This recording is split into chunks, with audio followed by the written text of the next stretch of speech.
Everybody loves to watch a good flag swarm, but very few people know how to do it correctly. And although it's easy to target a flag and send your marchers to swarm, in this video, I'm going to give you the tips and tricks to actually get sick value and to bring the best commanders possible when you swarm, and what not to use. Because if you use the wrong stuff, you actually are wrecking your allies.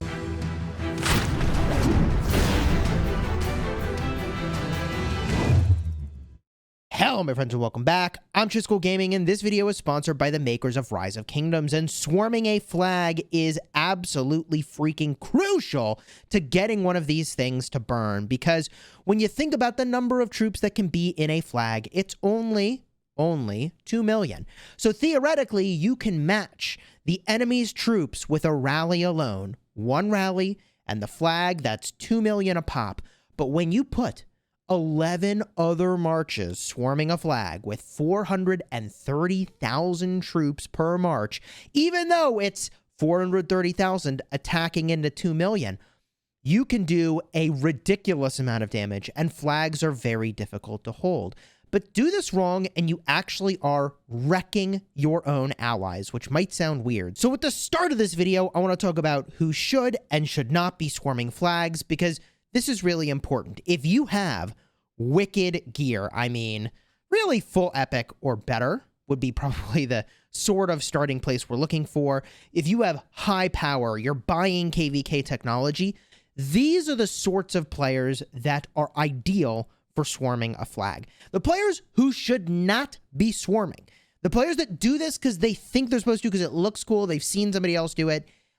This includes free-to-play, people in green and blue gear on their commanders. If you're using T4 in your march, if swarming and having 50 to 100,000 troops die in your march means that you can't field fight anymore with that march because you don't have enough troops, those players should not be swarming flags. You can easily lose between 50 to 100,000 troops in a swarm, which sounds insane, but for an account like mine, actually swarming flags is how I should lose the majority of my troops, which in this KVK, the majority of my troops were lost from flag swarms. Almost every troop here that are cavalry and archers were from swarming flags, and the infantry were from when I was garrisoning infantry. So 2/3, let's say, of my troop loss came from swarming flags. For a whale, that's where the sort of proportion should be. And for most players, if you don't have wicked gear, like, you should be one of the players reinforcing the rally or reinforcing the garrison rather than swarming stuff. With all that out of the way, I got to start early with the things that are just terrible, actually terrible for swarming a flag. And you should not do this. And you are wrecking your teammates when you bring commanders like Attila, Takeda, or Charles and Harold that are reliant on counterattack damage in order to crank out their damage. This is really important. Attila, Takeda, Charles, Harold, they get fine trades in the open field, okay? But the second that they are losing almost half their damage, because Attila, Takeda, you know, normal attack damage is all they do. Well, if they're not attacking you, and the garrison won't be, it'll be hitting a rally while you're swarming with some other marches, right?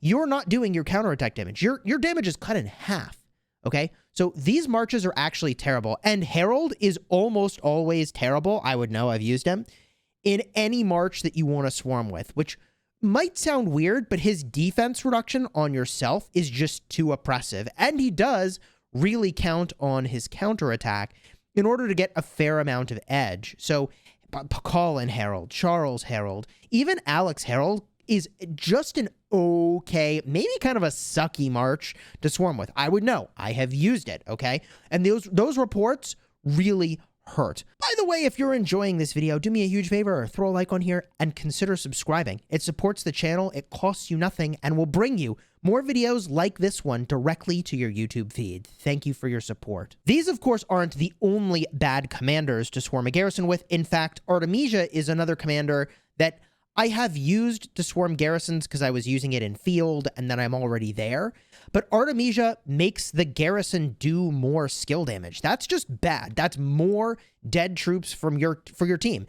You do not want to be using Artemisia, Attila, Takeda, Charles, Harold. These are commanders that actually really suck. And it's not just commanders that can really not do you a service here, but You also could pick wrong accessories. So as an example, the lucky coin gives you shields. Sounds cool until you realize that the lucky coin only works when you are getting targeted directly. Well, if you're not getting targeted by the garrison, and you shouldn't be, the lucky coin is basically an empty slot. You'd be better off with like anything else. And of course, on the flip side of things, you could have accessories that are extremely good, like, for example, the Concealed Dagger and Mora's Web. But I'm getting ahead of myself. Let's talk about the things that are really, really wicked strong, like just so good when you're swarming a garrison. And I want to start with debuffs that make the garrison more likely to burn. So what are some examples of debuffs that are making the garrison more likely to burn? We obviously have to look at commanders like Boudica Prime, who increase the skill damage taken by the garrison. Now, there are many commanders that will make the garrison ultimately take more damage by either literally saying, hey, you have a debuff that makes you take more damage, or by reducing their health or their defense. Those are things that really, really hinder the garrison's ability to stay afloat and for the enemy to be able to fill it. So one of the more popular commanders for this operation is actually Tamaris, making the target take more skill damage, and there is a passive skill that can reduce the defense of the target by 30% for 3 seconds, which is really strong. Also, a commander like Gilgamesh is a great example of a top-tier commander for a garrison swarm. He will make the target take more skill damage. If they are healing, and most people are garrisoning Xeno these days, and Xeno does heal, then they'll take some extra damage from that, but more importantly, he also reduces the health of the target by 30%. Even Minamoto is actually a great candidate for a swarm on a garrison because he can make the target take 30% more damage, and his single target damage is really high. One other commander that I want to just mention for like things that are just absolutely wicked when you swarm a garrison is a commander I don't actually have expertise, although I've unlocked them, and that is Chandragupta. The reason that he is so strong is because his health and defense reduction are on a passive skill. Passive skills will stack with active skills, but active skills do not stack with each other. So if you have a Gilgamesh and then you've got an Ethelfled, both do a 30% health reduction and they do not stack. But Chandragupta will be applying stacks of health and defense reduction, and that will stack on top of all the other active skills and also accessories that are reducing the health and defense of the garrison.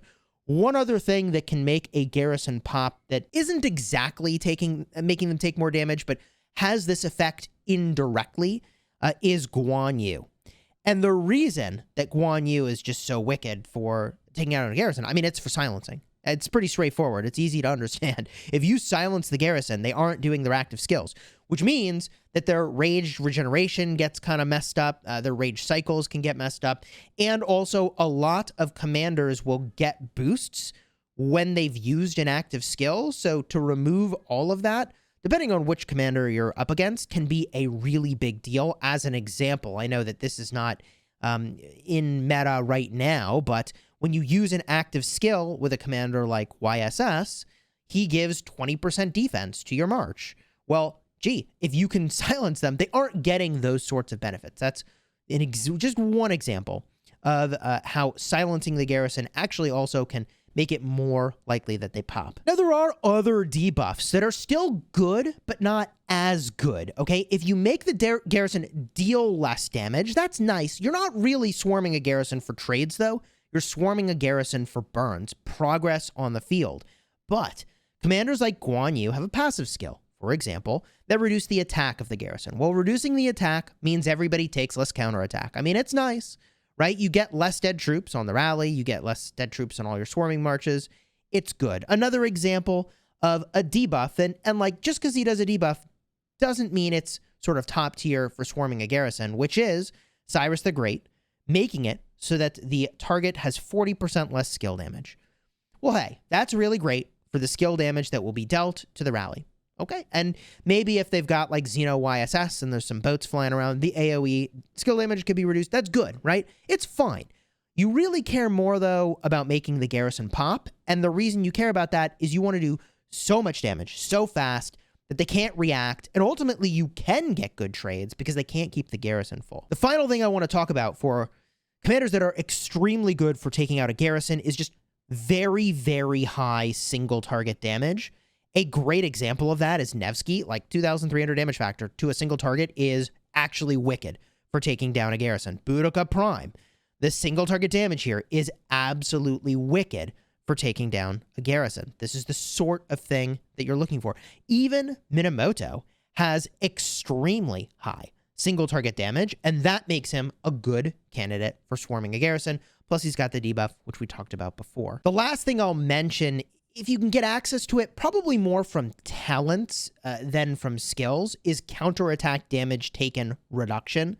Commanders like Guan Yu can reduce the counterattack damage that they take, and you are only taking counterattack damage when you're swarming a garrison, unless you're getting hit by the AoE because you're in a frontal cone. That's maybe a different story. But for the most part, most garrisons at the endgame meta right now are not doing a ton of AoE skill damage, which means reducing the counterattack damage you take is a really big deal.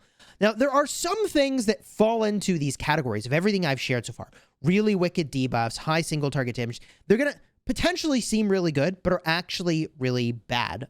And these are buffing marches. And you'd think that buffing marches, especially using commanders like Trajan and Mulan, and I've used this extensively, by the way, is going to be amazing. Because not only are you giving your swarmers a bunch of rage and skill damage dealt, but you also make the target take more all damage. That is wicked. Even Mulan, right, is going to give a ton of buffs and also make the target take more all damage. That would seem really, really strong. But in practice, these commanders end up being not very good. And the reason is that these pairings will always prioritize your own marches. And what I think you will find in most swarming situations in a sufficiently sized kingdom is that there are going to be, if you're winning and you're trying to swarm, right, and you have field control, there's going to be more players swarming than there is room for marches to swarm. In fact, if that's not the case, like, I worry about your having enough people there to swarm to even get the job done.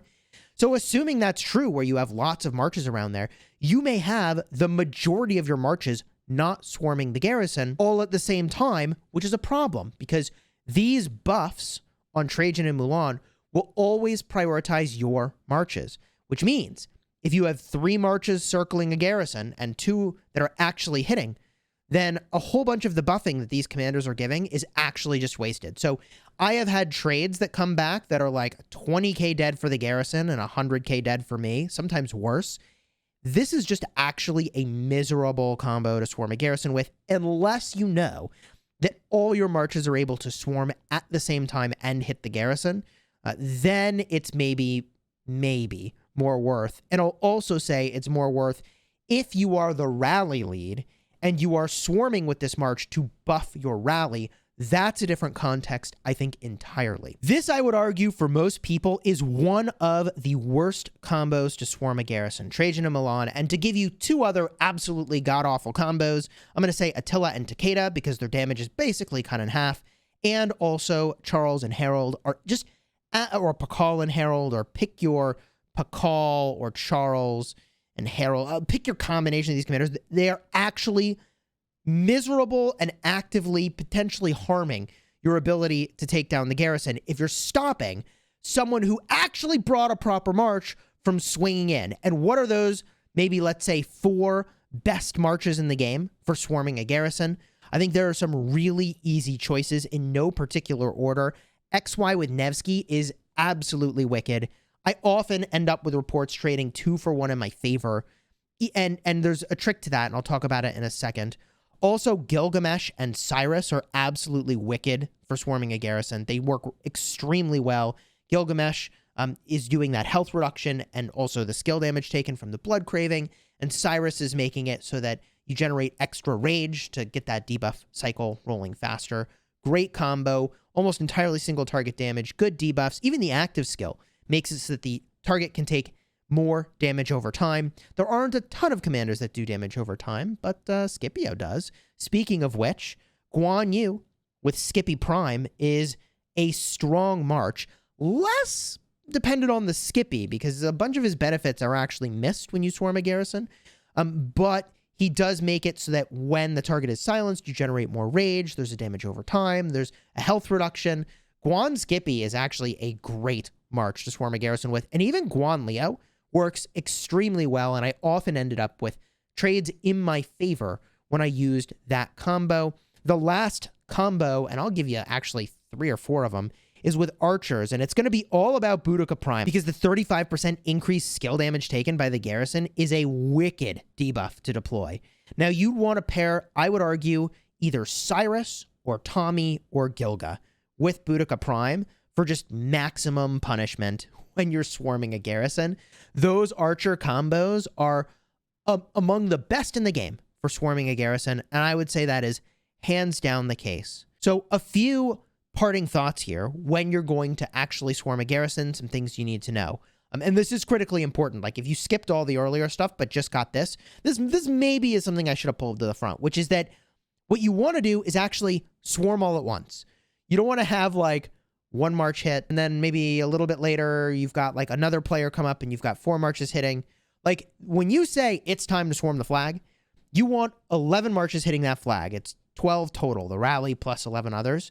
And you want that to happen really fast. And if you're really slick, you actually spread your marches out around the flag so that they all start attacking at once instead of doing this like weird train where they end up circling around the flag in order to actually be able to hit it. The other thing that you really need to do is when your march gets below 50%, it's time to get out of there, man. It drives me insane when people are sitting there with like 50,000 troops left in their march and they're swarming the garrison. Not only are you getting freaking pwned, like you're getting demolished. Like if you take a march to red swarming a garrison, expect like 200,000 dead. No kidding. That's the worst part of the trade. And you're attacking with like 50,000 troops in an upward of 2 million. You're not doing anything. You're actively harming the total DPS from being higher because someone who has a full health march is probably circling around that garrison waiting for one of those 11 spots to open up. So when a march gets red, you got to be gone. Before it even is red, you should be gone. Unless the garrison is about to die, which you can know, by the way, and this is the final tip I'll leave you with, by watching how much counterattack damage you're taking. Little white numbers that pop up over your march. If that number is less than 3,000, ooh, that thing is going down soon, okay? That thing is not full. It is like maybe half full if you're taking like 3,000 counterattack damage. But if you're taking like 7,000 plus counterattack damage, let me tell you, you are swarming a full 100% full garrison, my friend, and you are in a world of pain. So you had better hope that everybody else is following guidance like I shared here to have top tier, high DPS marches to try to crank down that garrison so that you're not getting wrecked. Because often what will happen is it starts out that way, but then the damage that you're dealing is so high as all your active skills are ramping up that it stabilizes, maybe the enemy stabilizes around you're taking like 4K white damage, 3K white damage, and that's okay. At that point, that's okay. But when you're taking more than 7K whites per second purely from counterattack, man, that hurts. And sometimes you see people swarming like a fort and they're taking like 12K white damage, and it's just like, bro, you are going to have 200,000 troops or more die per march. Trust me, I know I've done it, and it's painful. It's very painful. Don't make that mistake, okay? If you found this video helpful, do me a huge favor, throw a like on here and consider subscribing. And if you want to see me spending just countless hours swarming garrisons, card will be up in the top for our last Kingsland fight, the one on this account, where I actually, in the middle of Kingsland, completely rearranged my field marches and said, okay, you know what? I don't care about optimizing for field anymore. I just care about optimizing for 100% garrison swarming. I'm not really doing much fielding anymore. And I went just all in on using my calves and my archers to swarm garrisons. It was brutal, man. Those combos are honestly just disgusting. And until next time, you have fun smashing the kingdom, and see you in the Kingsland video.